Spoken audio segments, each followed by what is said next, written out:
Ya, selamat pagi Bapak Ibu sekalian. Terima kasih Namo Dharma, Namo Buddhaya, Namo Buddhaya, Namo Dharmaya, Namo Sanghaya. Namaste. Kali ini saya bagian lagi kesempatan gitu ya. Terima kasih atas kesempatannya, khususnya Ciria, terima kasih atas undangannya. Nah, kali ini saya senang banget bisa berbagi materinya tentang uji keyakinanmu gitu ya. Jadi saya sebagai pengajar dhamma gitu ya, saya sangat senang kalau ada pengalaman spiritual atau pencapaian-pencapaian gitu ya, yang pas saya ngeh gitu, wah ini kayaknya bagus banget nih, ini saya jalanin bagus, dan alangkah baiknya kalau saya share, dan semoga Bapak Ibu sekalian bisa tahu nih, bisa nguji juga ternyata ini bagus atau enggak gitu ya. Nah, ini soal uji keyakinanmu, saya pernah dengar gitu ya, satu reels gitu, Aderai.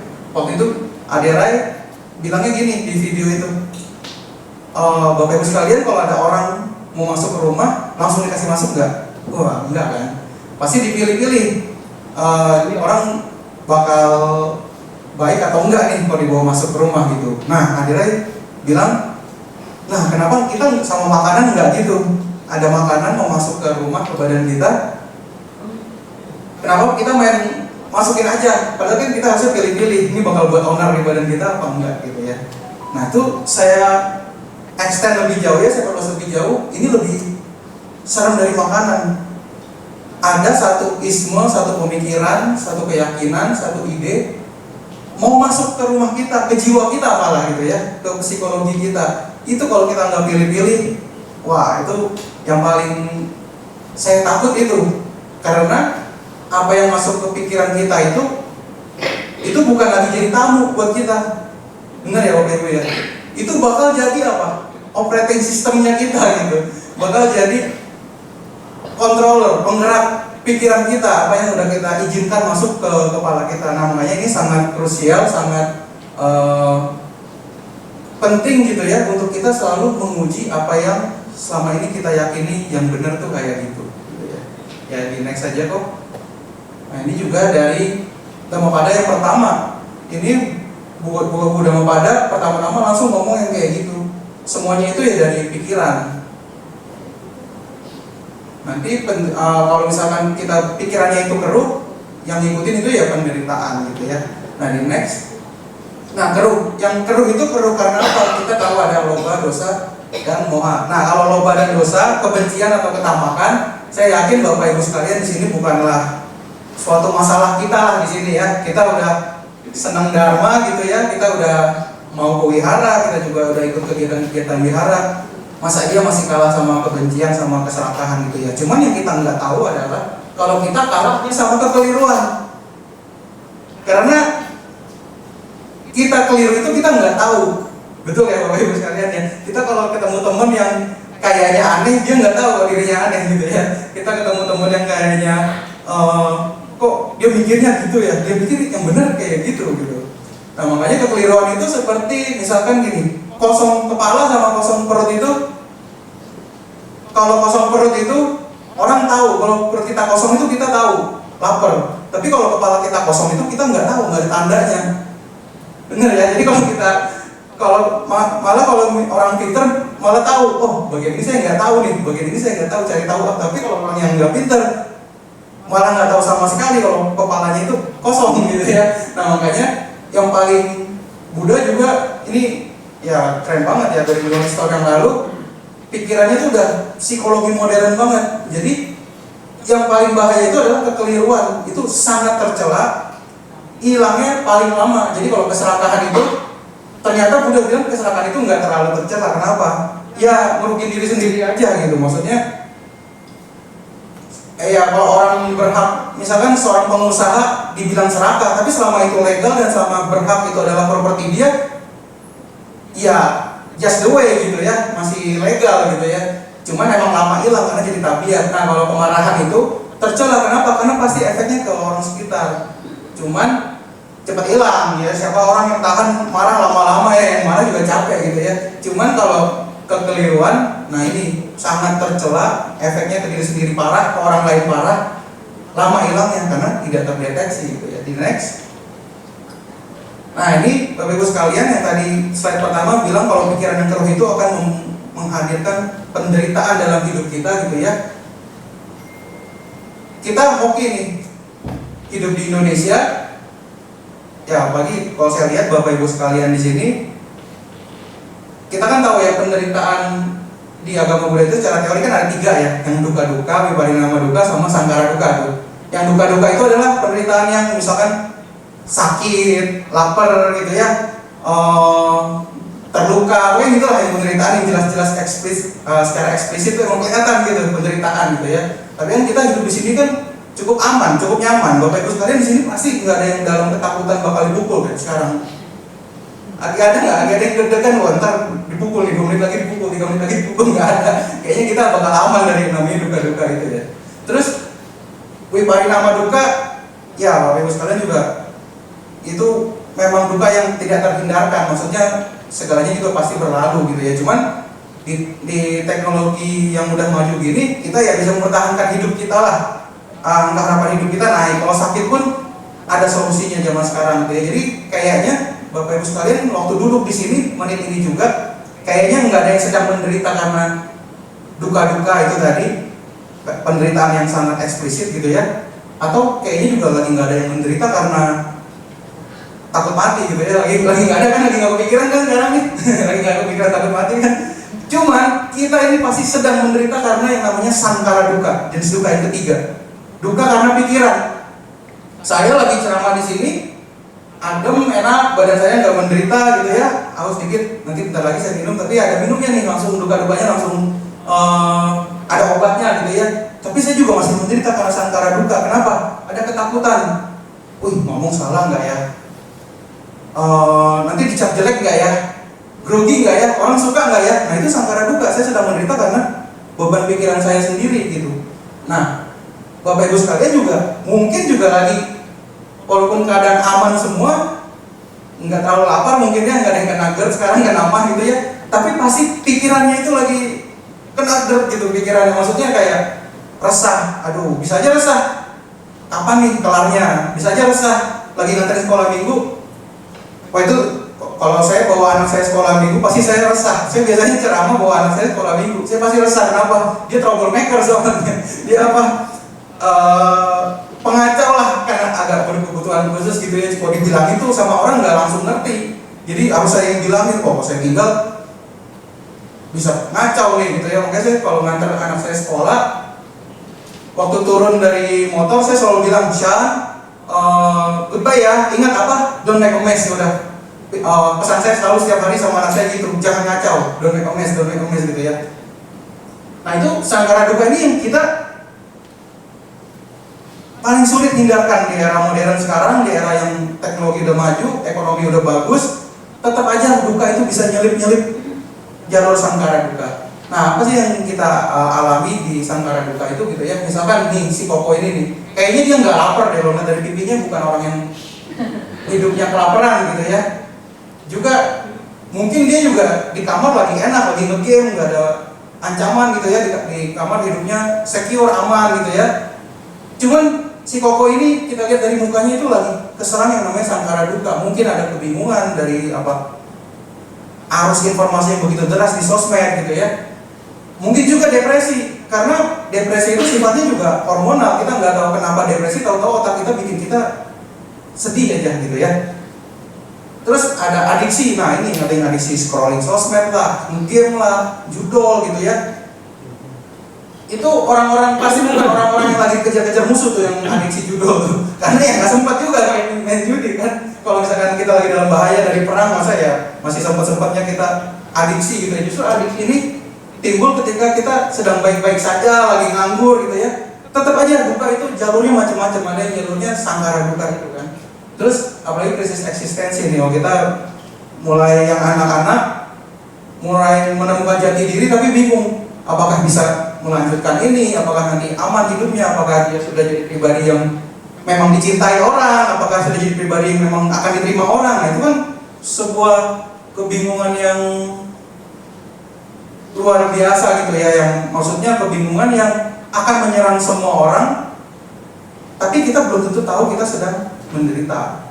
Kita belum tentu tahu kalau kita sedang mengalami yang namanya sangkara duka. Nah makanya ini adalah sebenarnya duka yang paling sulit, musuh utama dalam agama Buddha ini. Kalau misalkan duka, wiparinama duka bisa ditanggulangi.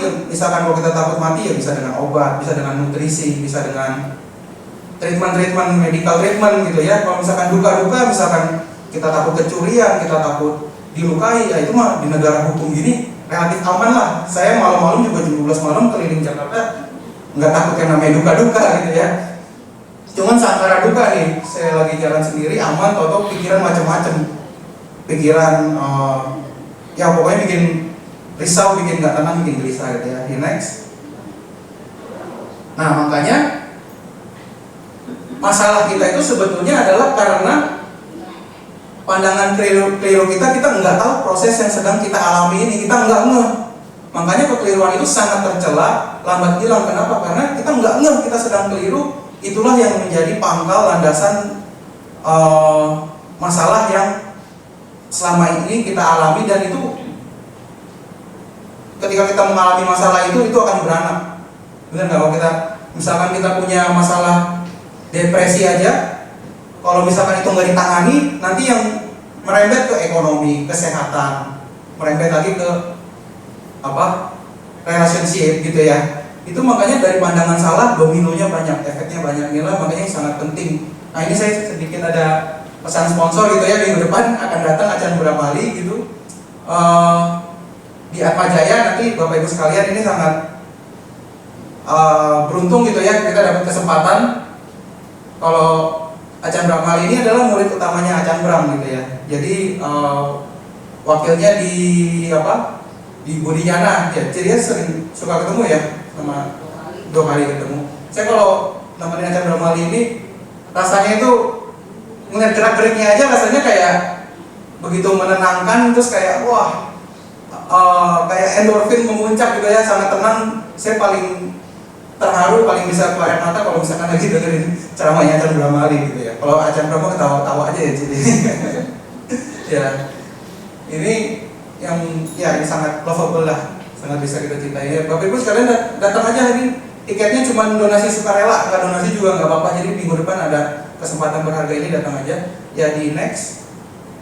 Nah ini kita coba tes retorika gitu ya. Kita selama ini paling sering dibanjiri oleh sosial media. Ketika pikiran kita dorman, ketika pikiran kita lembam, kita nggak bisa menganalisis, nggak bisa ini yang diomongin sosial media ini yang benar yang mana, ini benar apa enggak. Kalau ini ngaku benar, itu juga ngaku benar, yang benar yang mana gitu ya. Nah ini yang paling sering komen-komen atau ya influencer ngomong gitu ya. Nah kira-kira kalau Bapak Ibu sekalian ada di tim yang mana nih? Pura-pura baik atau jujur apa adanya? Nah kita kalau keseharian kita, kalau misalkan kita nggak aware, nggak analisis dan latah gitu aja, mungkin kita bilang ada di tim saya mau pura-pura baik aja, tapi belum tentu nyadar, siapa tahu udah otomatis bahwa saya tuh emang pura-pura baik gitu. Tapi kenapa kamu pura-pura baik? Ya nggak tahu, emang otomatisnya gitu ya. Atau jujur apa adanya, nah biasanya nyablak gitu ya, atau nggak takut nyinggung orang gitu ya. Nah ini kadang-kadang ini dipertentangkan gitu ya. Padahal kalau kita dihadapkan sama masalah ini, kita bisa analisis. Misalkan ada waktunya kita pura-pura baik gitu ya, ada waktunya kita bisa jujur apa adanya. Tapi ada juga alternatif ketiganya, jujur apa adanya kita adalah emang kita orang baik. Benar nggak Bapak Ibu sekalian? Jadi kalau misalkan saya lagi baik sama Bapak Ibu sekalian, percayalah itu bukan lagi pura-pura baik gitu. Saya sedang jujur apa adanya, tapi saya juga sedang baik.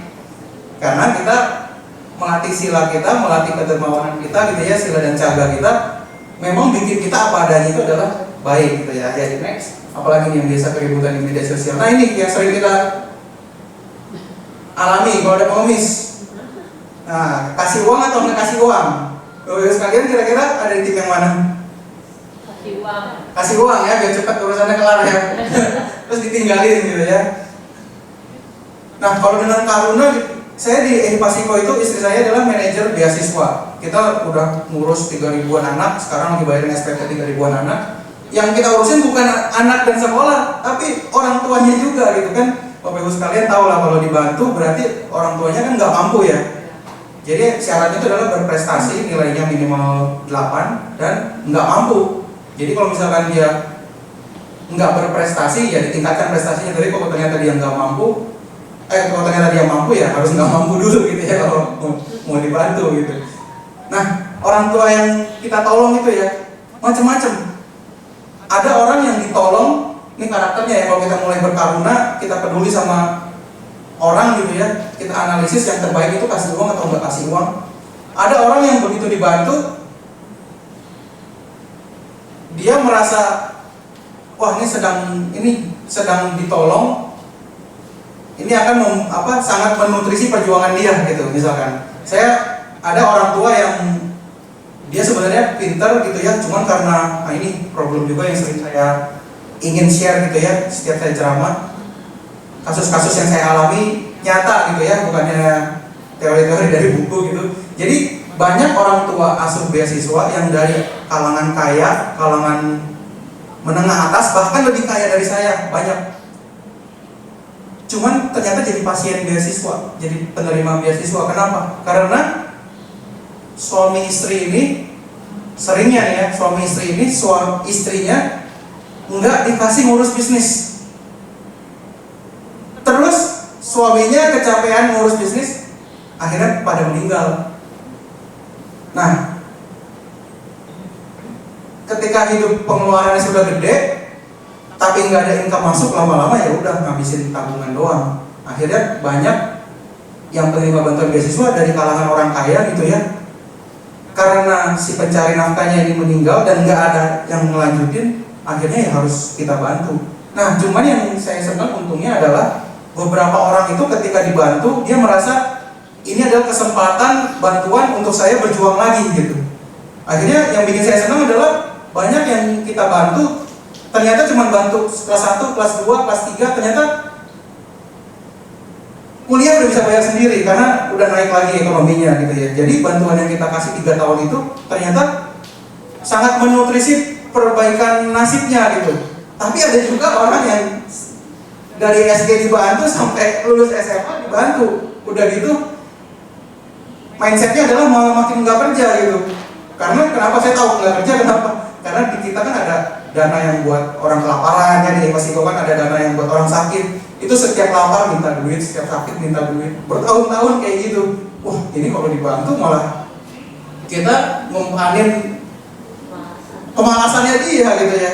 Tapi ada orang juga yang begitu dibantu kita malah ngasih bahan bakar ke perjuangannya dia. Nah, makanya ini tergantung karuna kita. Karuna kita itu adalah bukan perkara kasih uang atau nggak kasih uang, tapi mana yang terbaik buat orang itu gitu ya. Makanya kita butuh awareness, bukan sekadar latah bantu, bukan sekadar latah nggak mau bantu, tapi kita punya awareness, punya karuna, punya belas kasihan. Orang seperti ini baiknya dibantu atau enggak, atau kalau dibantu tuh bantunya cara apa gitu ya. Kalau saya paling anti kasih duit ke pengemis, saya senangnya malah ngajak makan. Jadi kalau misalkan di food court kan banyak banget tuh pengemis. Terus saya tahulah kayak yang badut-badut gitu banyak kan. Yang paling saya analisis pertama adalah cara ngomongnya. Ini saya lagi dimodusin apa enggak nih? Kalau saya lagi dimodusin,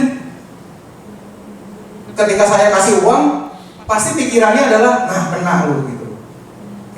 Pikiran orang itu pasti kena lu. Jangankan berterima kasih, bersyukur, pasti pikiran langsung kena lu modusin kayak gitu. Nah, mendingan ajak. Kalau saya kayak gitu saya ajak makan aja. Saya setiap ada pengemis itu pasti saya langsung minta bungkusin. Pokoknya saya paling nggak mau ngasih uang gitu ya.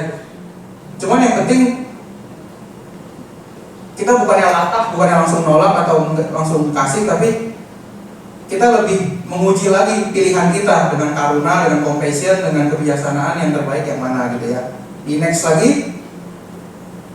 Nah, ini yang banyak di kalangan anak muda gitu ya. Sering ada pertentangan dilema nyari kerja itu kejar passion atau kejar uang gitu. Nah, kalau misalkan kita yang sudah berpengalaman, yang sudah berumur, tentu sudah lebih berpengalaman gitu ya. Banyak momen ketika kita berdaya untuk kejar passion karena uang ada misalkan, karena fasilitas ada, tapi ada momen ketika kita membutuhkan uang dulu untuk bisa kejar passion gitu ya. Nah makanya buat anak muda mungkin ini jadi dilema, padahal untuk kita yang sudah berumur, yang sudah berpengalaman, kita tahu memang ada masanya kita harus kejar passion, ada masanya kita harus kejar uang, dan ada masanya kita juga tahu stop kejar uang gitu ya. Makanya ini pengalaman, kebijaksanaan untuk mengolah pilihan-pilihan hidup yang setiap detik kita alami itu butuh pengujian, butuh kebijaksanaan gitu ya. Makanya AMOHA atau awareness atau penyelidikan gitu ya tentang gerak-gerik pikiran itu yang paling dominan kalau kita belajar Dhamma ya. Di next. Nah itu tadi kan soal yang tadi itu yang saya apa versus apa, itu namanya false dichotomy gitu. False dichotomy itu adalah seolah-olah kita dipertentangkan pada dua pilihan yang cuma dua itu, padahal dengan kebijaksanaan mungkin ada alternatif yang lebih baik daripada dua pilihan itu gitu ya. Ataupun dua pilihan itu yang nggak selalu selamanya salah atau nggak selalu selamanya benar, kadang itu benar, kadang itu salah gitu ya. Nah kalau sekarang cara kita menguji keyakinan kita adalah ini kisah favorit saya di Tipitaka nih. Ini Mara paling kurang ajar di sini nih. Jadi Surambata itu adalah non-Buddhis gitu ya, dia pengikut agama lain. Suatu saat dia datang ke ceramah Buddha, cocok sama ajarannya, tahu-tahu jadi Sotapanna. Ketika pulang, dia diikutin sama Mara. Mara kan nggak rela nih, wah ada satu makhluk suci lagi nih, kalah lagi nih dia dari Buddha gitu kan. Dia samperin ke rumahnya Surambata ini, tapi dalam wujud Buddha. Nah kurang ajar banget nih. Dia berubah wujud dari wujud Mara ke wujudnya Buddha. Dia samperin ke rumah Surambata, dia ketok-ketok pintunya, dia revisi ajarannya. Surambata, tadi yang saya ajarin itu segala sesuatu itu berubah, ternyata ada yang nggak berubah. Pikiran kita, jiwa kita tuh nggak berubah gitu. Tapi segala sesuatu berubah, tapi satu itu nggak berubah, pikiran kita. Sorry tadi saya salah gitu ya. Terus Surambata karena sudah Sotapanna, sudah ada mata dharma, dia udah nggak ngeliat lagi siapa yang ngomong. Walaupun yang ngomong seorang Buddha, kalau Bocengli ya, wah Buddha masa Bocengli gitu kan. Dia nggak langsung nurut, nggak langsung tunduk, dia langsung tahu. Wah ini kalau kamu Buddha, berarti Buddha ada Bocenglinya, tapi kamu pasti bukan Buddha nih. Ternyata benar, diusir, langsung berubah dari wujud Buddha itu ke wujud Mara. Nah ini yang saya suka. Bahkan ketika sosok Buddha pun di hadapan kita ngomong sesuatu yang Bocengli gitu ya, yang nggak make sense gitu, kita harus menganalisanya dan harus menolaknya gitu. Jangan mentang-mentang itu wujudnya Buddha kita langsung percaya. Nah makanya ada juga ternyata kejadian yang di zaman Buddha. Nah Buddha mengetahui kejadian itu bukannya tersinggung, malah senang sama Surambata ini. Nah dia adalah siswaku yang paling yang paling punya mata dhamma gitu, yang paling bisa menganalisis dhamma. Karena walaupun yang ngomong Buddha sendiri pun bisa dibantah sama dia, ternyata itu bukan Buddha, ternyata itu Mara gitu ya. Nah ini juga yang sering kita alami, banyak quotes, banyak kutipan-kutipan, ajaran-ajaran yang bilang ini Buddha yang ngomong gitu. Nah kayak kemarin saya di Instagram, saya lagi baca suta, nggak sengaja baca suta. Saya baca, loh kok aneh sutanya, kok ngajarinnya agak lain nih gitu kan. Saya cari sumber referensi Inggrisnya, saya cari referensi Palinya juga, ternyata wah ini mah terjemahin ke Indonesianya salah nih, pantesan aneh gitu. Terus saya cari penerjemahan yang benar, nah ini baru benar. Nah makanya kita di zaman sekarang banyak yang kayak gitu Bapak Ibu sekalian, yang mengatasnamakan kebenaran, bahkan mengatasnamakan Buddha. Bahaya kalau langsung kita terima gitu ya. Makanya kita benar-benar harus uji, harus dengan dengan kebijaksanaan itu harus kita telisik lagi. Sementara kita tampung dulu, kita nggak tahu itu benar, nggak tahu itu salah. Tapi jangan, kalau misalkan nggak klop atau ada pertentangan dalam batin, kita bisa menundanya dulu. Jadi next. Nah ini juga lucu nih. Jadi pernah anak saya itu kan ya karena papanya mengajar dhamma gitu ya di rumah, kerjaannya juga kan sedih. Masiko itu kan nge-layout buku Dharma gitu ya. Jadi anak saya tuh sering melihat buku Dharma, sering dengerin saya ngomong Dharma gitu di rumah, padahal bukan mau ngajarin dia, emang lagi ngoceh aja gitu karena lagi kerjaan gitu kan. Terus dia ini sekolahnya itu kan sekolah Kristen gitu ya. Karena nyari sekolah Buddhis ya terus terang lebih gampang masukin ke sekolah Kristen gitu ya, lebih banyak ya. Dia nanya, "Pak, susu diciptain sama Tuhan ya?" gitu kan. Susu diciptain Tuhan ya. Terus kalau misalkan saya lagi malas, saya bilang, iya udah sana Allah itu aja gitu kan. Terus dicecer terus, dibombardir terus. Nyiptainnya kapan Pak? Kemarin ya? Loh enggak, kemarin susu masih di Indomaret gitu ya. Kemarinnya lagi? Enggak, kemarinnya lagi di pabrik. Kemarinnya lagi? Oh belum tentu, kemarinnya lagi mungkin masih ada di puting susu sapi gitu ya. Kemarinnya lagi mungkin baru ada di kelenjar susu sapi. Kemarinnya lagi ya paling itu yang masih berupa laktosa, masih berupa protein, lemak, air dalam darah gitu ya. Kemarinnya lagi, oh enggak, itu masih di usus halus, belum diserap oleh darah gitu ya. Kemarinnya lagi gitu ya, pokoknya terus dicecer terus. Kemarinnya lagi di mana? Oh itu sebelum di usus halus di mana ya, masih di lambungnya, di tenggoroknya, dicerna lagi. Kemarinnya lagi ya mungkin masih di berupa rumput, belum dimakan sama sapinya gitu ya. Kemarinnya lagi ya mungkin masih nutrisinya masih di tanah, masih di di humus-humus, di nutrisi tanah gitu ya. Kemarinnya lagi nutrisi tanahnya di mana? Ya mungkin dari fosil, mungkin dari bangkai binatang yang luruh gitu ya. Kemarinnya lagi gimana ya, masih jadi binatang nutrisi-nutrisinya gitu ya.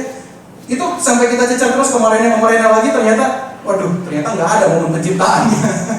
Ternyata semuanya buntutnya lagi, ada buntutnya lagi, ada buntutnya lagi, ada buntutnya lagi. Iya. Tadi saya ngomong diciptain itu ya latah doang. Ternyata benar, kita selama ini diciptain, kita ya di next aja kok mungkin. Nah, mungkin kita mikir sesuatu itu diciptakan, sesuatu itu abadi, sesuatu itu memang dari sananya gitu ya. Ternyata mungkin karena latah aja gitu ya, dan itu latah yang gak perlu. Kenapa? Karena yang kita hadapi adalah bukan dulunya kita diciptain atau dulunya ada Big Bang atau dulunya ada penciptaan gimana, tapi yang penting adalah bagaimana kita menaklukkan keadaan yang sekarang untuk kedepannya itu lebih baik gitu. Nah itu yang diajarin sama Buddha. Ini adalah kisah, mungkin Bapak Ibu pernah dengar ya, kisah yang orang dipanah tapi nggak mau dicabut panahnya karena gengsi. Kalau pokoknya saya nggak mau panah ini dicabut selama saya belum tahu nih yang mana kastanya lebih rendah dari saya atau lebih tinggi dari saya. Marah dong kalau saya seorang kesatria panah sama budak sama sudra gitu.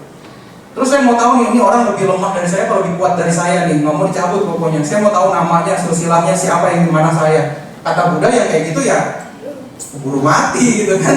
Makanya yang penting cabut dulu panahnya gitu. Nah makanya Buddha bilang, mau ada agama yang bilang dunia ini abadi kek gitu ya, mau ada agama yang bilang dunia ini nggak abadi kek gitu ya. Yang nyata sekarang, yang kita hadapi sekarang adalah ada kelahiran, ada penuaan, ada kematian, ada kesedihan, ada duka, ada problem yang kita alami gitu ya. Nah pokoknya agama saya mah cuma ngajarin penaklukannya aja pada kehidupan ini juga. Jadi mau ada agama yang bilang begini, mau ada agama yang bilang begitu, pokoknya agama saya mah ngajarin penaklukannya apa yang sedang kita hadapi sekarang. Bagaimana kita bisa mentas atau lolos dari duka yang sekarang kita arungi gitu ya. Makanya pikiran yang kayak tadi, apakah susu itu dulunya diciptakan, apa susu itu ya pikiran yang eksesif, pikiran yang buang-buang waktu, pikiran yang gak ada gunanya gitu ya. Demikian juga ketika misalkan ketika kita mengalami depresi, ketika kita mengalami sangkara duka gitu, kadang kita mikir kenapa saya diciptakan begini, kenapa saya dapat nasib kayak gini gitu ya. Apakah tujuan alam semesta menguji saya gitu ya? Apakah tujuan alam semesta menyiksa saya? Kenapa yang maha baik itu menciptakan penderitaan gitu ya? Wah itu udah pikiran yang eksesif. Yang penting adalah saya begini tuh karena kemarin kenapa, tapi supaya besoknya enggak begini tuh sekarang harus gimana gitu ya. Makanya itu yang diajarin oleh Buddha, penaklukannya, solusinya, bagaimana cara kita mengarunginya gitu ya. Jadi Bapak Ibu sekalian juga harus memfilter pandangan-pandangan, isme-isme, keyakinan-keyakinan gitu ya, yang masuk itu eksesif atau enggak, sia-sia atau enggak gitu. Karena kita ya mikirin yang penting-penting aja gitu ya. Kita belajar agama juga yang penting-penting aja gitu ya, yang solutif lah, yang ada gunanya gitu ya. Di next. Nah ini ada di Sutta, Bapak Ibu sekalian, mungkin ini Sutta paling terkenal banget. Ini Sutta yang orang-orang bilang tuh prinsip Ejipasiko, yang tentang Kalama Sutta. Jadi di Kalama Sutta itu kan ada satu kampung namanya suku Kalama gitu ya. Itu adalah titik perlintasan perdagangan. Jadi banyak sekali orang yang numpang lewat di kampung itu. Jadi banyak sekali guru-guru agama besar lewat di situ. Ajarannya macam-macam. Lama-lama kampung situ pintar. Lama-lama tahu lah agama ini ngomong gini, agama ini ngomong gini, agama ini ngomong gini gitu ya. Terus pas Buddha pas Buddha lewat situ juga ditanya, Bangke, itu agama itu ngomongnya itu, yang lain salah. Agama ini juga ngomongnya dia benar, yang lain salah gitu ya. Yang benar yang mana? Nah, masa Buddha bilang yang benar ya saya gitu ya. Langsung ya, bocah ini juga nih guru yang ini gitu ya, kata orang-orangnya gitu kan. Terus Buddha bilang yang benar yang mana? Nah, kamu kan dapat agama, dapat ajaran banyak nih dari orang-orang yang datang nih. Kamu yang penting jangan langsung percaya begitu aja gara-gara misalkan udah tradisinya gitu, atau desas-desusnya yang benar yang itu gitu ya, atau karena itu mereka sudah pikir dengan logika gitu ya, atau karena itu adalah kesimpulan mereka, atau itu karena tertulis di kitab suci, atau itu karena terakhir itu, atau itu karena untuk menghormati si gurunya gitu, karena kamu respect, hormat sama gurunya itu, kamu percaya aja lah dia pasti bener lah. Nah Buddha bilang kamu jangan langsung ngambil itu sebagai keyakinan cuman gara-gara itu. Nah cuman yang penting kamu coba jalanin dulu, kamu rasain rasanya gimana, itu membawa kamu menuju kebahagiaan atau makin lega hatinya enggak, atau bikin kamu makin sumpek, makin apa, makin menderita gitu di batinnya. Jalanin aja dulu, jangan langsung percaya, jalanin aja dulu. Nah, yang penting itu kata Buddha, kita nggak usah percaya macam-macam, nggak usah percaya yang maksain kita harus percaya gitu ya. Yang penting itu setelah dirasain, kalau misalkan pikiran kita itu tanpa permusuhan, tanpa niat buruk gitu ya, tanpa noda, tapi perasaan kita murni gitu, batin kita murni, kamu akan lega pada saat itu juga. Gitu. Jadi nggak usah maksain diri untuk percaya, untuk beriman. Tapi kalau kamu jalanin yang 4 ini, misalkan kamu buktiin sendiri deh kamu hidup tanpa bermusuhan, buktiin sendiri deh kamu hidup itu nggak terkotori niat buruk pikirannya gitu ya, tanpa noda, murni. Kamu rasain sendiri deh, lega sekali gitu ya. Kamu rasain sendiri kebahagiaan yang kamu rasakan saat itu juga. Udah itu yang pasti-pasti aja, yang autentik aja gitu ya. Itu udah jelas banget pengalamannya. Kamu udah nggak harus percaya, nggak harus maksain percaya, tapi kamu ngerasain sendiri betapa leganya gitu ya. Nah makanya mau surga dan neraka itu ada, kalau surga dan neraka itu ada, ya udah kamu hidup udah tanpa noda, tanpa termurni kan, percayalah kamu akan ke surga gitu ya, kata Buddha nih di konklusi terakhirnya. Nah kalau misalkan pun surga dan neraka itu nggak ada, ya kamu kan sekarang juga hidupnya udah enak, udah lega, batinmu udah happy, udah tanpa pikiran buruk gitu ya, udah tanpa permusuhan, udah lega batinnya. Nah, ada juga guru yang bilang kalau buah karma itu ada. Nah, kamu malah siap-siap terima hadiahnya gitu ya. Kamu udah hidup dengan murni, udah hidup dengan enak, nanti buah karmamu bagus. Tapi kalau buah karma nggak ada gimana? Ya nggak usah risau. Kamu sekarang udah seneng kok gitu ya. Masa nungguin buah karma yang nanti? Kamu sekarang hidupnya udah lega kok. Kamu sekarang udah bahagia kok gitu ya. Nah, makanya Buddha, yang saya sangat senang, Buddha itu nggak maksain orang percaya ajarannya sebelum benar-benar membuktikan, tapi dirasain yang dekat-dekat dulu aja dengan kehidupan kita gitu ya. Dirasain yang nyata-nyata aja di batin kita rasanya gimana, karena paling otentik itu perasaan. Nah, Bapak Ibu sekalian, kalau misalkan pernah ada yang datang meditasi ini nggak, Satipatthana gitu ya. Kalau yang di Satipatthana Sutta itu kan objek meditasinya itu pertama itu kan badan nih, badan kan kita otentik nih, kita merasa dingin ya bener, nggak usah pakai iman, nggak usah pakai kepercayaan. Saya lagi kedinginan, kesembur banget gitu ya. ya benar ini dingin. Nah itu jadi objek meditasi yang nyata-nyata aja gitu ya. Terus objek meditasi yang kedua adalah perasaan. Nah makanya sebelum kita percaya tentang tentang hal-hal yang belum bisa kita buktikan gitu ya, kita amatin dulu yang bisa kita rasakan. Pertama badan, terus perasaan itu yang paling otentik. Kita paling bisa ngerasain kita lagi seneng, lagi sumpah, lagi happy, kita lagi lega. Saya kan agak seneng traktir gitu ya. Kalau misalkan lagi traktir, misalkan pengemis kayak tadi tuh, saya anti ngasih duit, tapi saya seneng traktir itu. Begitu saya traktir, saya nggak nunggu buah karma nanti gimana gitu ya. Tapi waktu saya ngebeliin tuh kayaknya wah seneng banget. Cerita ke istri saya, "Mah tadi ada pengemis, Mom." Terus saya nggak kasih duit, saya ajak makan, wah seneng. Nah itu saya udah nggak nunggu karma nanti kayak gimana. Senengnya itu udah nyata. Nah makanya objek satipatthana yang kedua adalah yang paling nyata adalah perasaan kita. Kita tahu kita lagi sedih, kita tahu kita lagi nggak seneng, kita tahu kita lagi resah, lagi nggak sabaran, lagi lega gitu ya. Nah itu yang jadi perhatian kita gitu. Nah yang selanjutnya adalah cita ya. Selanjutnya adalah gerak-gerik pikiran. Nah ini kan kita bisa amatin sendiri nih. Kalau misalkan badan udah reda gejolaknya, perasaan udah reda gejolaknya, pikiran tuh makin jelas. Lah kok ide ini, lah kok lagi meditasi kok pengen minum, kok lagi meditasi kok pengen ngeliat jam. Nah itu mulai jelas tuh yang gerak di pikiran. Nah baru terakhirnya adalah konsep-konsep dharma. Setelah semuanya reda, semuanya nggak ngerecokin, baru di situ kebijaksanaan mulai ready, mulai lega, mulai ada waktu buat menganalisa dukkha, anicca, anatta, suka duka gitu ya. Nah makanya yang paling otentik itu adalah agama Buddha itu ngajarin kita mikirin, menganalisa yang otentik aja, yang pasti aja gitu ya. Jangan langsung percaya, dan nggak ada beban juga untuk kita harus percaya. Yang bebannya adalah kita harus praktik dan membuktikan sendiri. Nah, nextnya apa? Ada nggak ya?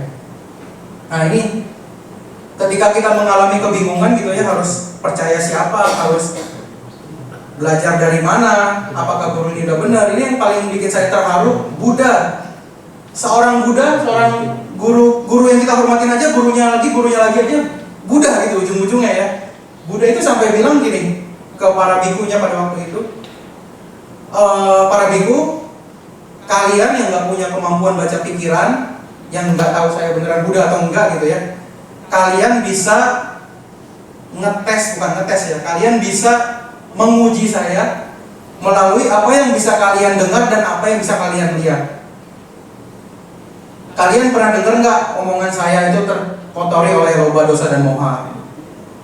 Atau kalian pernah melihat sendiri nggak gerak-gerik saya, perilaku saya itu adalah dilandasi keserakahan, dilandasi kebencian, kemarahan gitu ya, dilandasi kekeliruan, kebodohan gitu. Nah kalian lihat itu aja dalam gerak-gerik saya gitu. Kalian tuh nggak bisa baca pikiran nih, tapi kalian yang pasti aja lihat pakai mata, dengar pakai telinga, kalian menyaksikan nggak ada kotoran yang ditemukan pada tata gata, pada saya gitu. Nah ini juga yang menjadi refleksi buat saya gitu ya. Bapak sebagai pengajar dhamma, ini juga mungkin Bapak Ibu sekalian, mungkin di sini juga ada yang sebagai pengajar dhamma atau ada aktivis di wihara, atau mungkin yang kesehariannya itu dekat dengan dharma gitu ya, mau rajin wihara kayak, mau jadi pengurus, aktivis, atau mau jadi ketua wihara mungkin, bahkan biku sekalipun gitu ya. Ini akan sangat menjadi refleksi yang sangat bagus gitu ya. Terutama saya gitu ya, saya paling takut bahwa saya selama ini telah belajar banyak Bapak Ibu sekalian.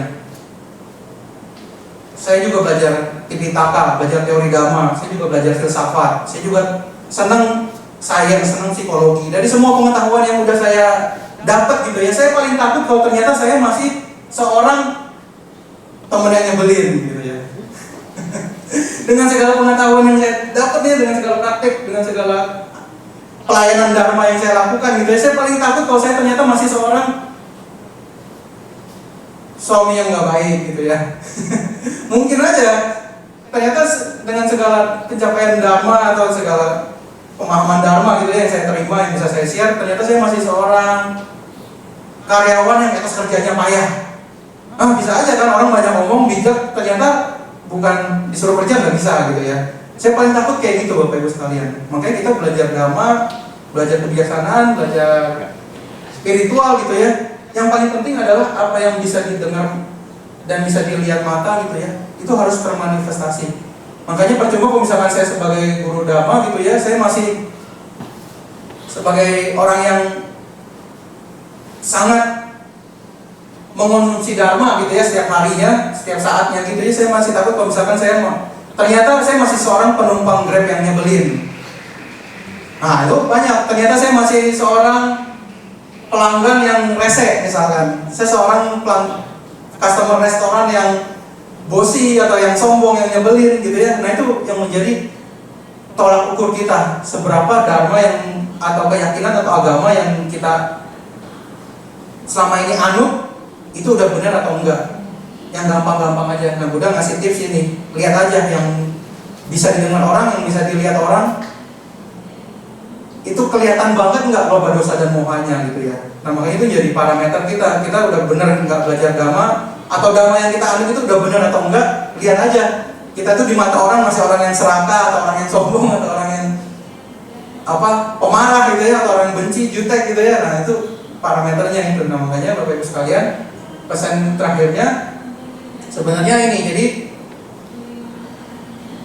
yang paling penting itu adalah hasilnya gitu ya. Yang paling penting itu adalah bagaimana apa yang kita terima itu benar-benar membawa kita menuju pemurnian, murni dari keserakahan, murni dari kebencian, murni dari kekeliruan. Nah mungkin itu yang bisa saya sampaikan. Senang sekali akhirnya saya bisa share ini. Semoga kebahagiaan saya gitu ya waktu menjalankan ini semua ya bisa menginspirasi, misalkan Bapak Ibu sekalian juga bisa memuji juga, oh ternyata setelah jalan ini bagus juga, atau ternyata setelah jalan ini ada kurangnya juga di mana kayak gitu ya. Nah demikian, terima kasih. Saya juga setiap akhir ceramah saya selalu ingin menunjukkan nama baik kita ini, semoga dinikmati oleh mendiang papa saya juga gitu ya. Makanya saya siap senang kalau dipanggil ceramah. Kenapa? Karena bisa dilimpahin terakhirnya itu, Ci. Terima kasih Ciri ya, karena setiap saya ceramah akhir itu saya bisa balas jasa ke papa saya gitu. Setelah ceramah saya berusaha melimpahkan karma baik saya udah nyebarin dhamma ini, semoga papa saya juga menikmatilah kebahagiaannya gitu ya. Ya terima kasih kesempatannya. Demikian mungkin cukup yang saya sampaikan. Terima kasih. Salam Dhamma, Namo Buddhaya.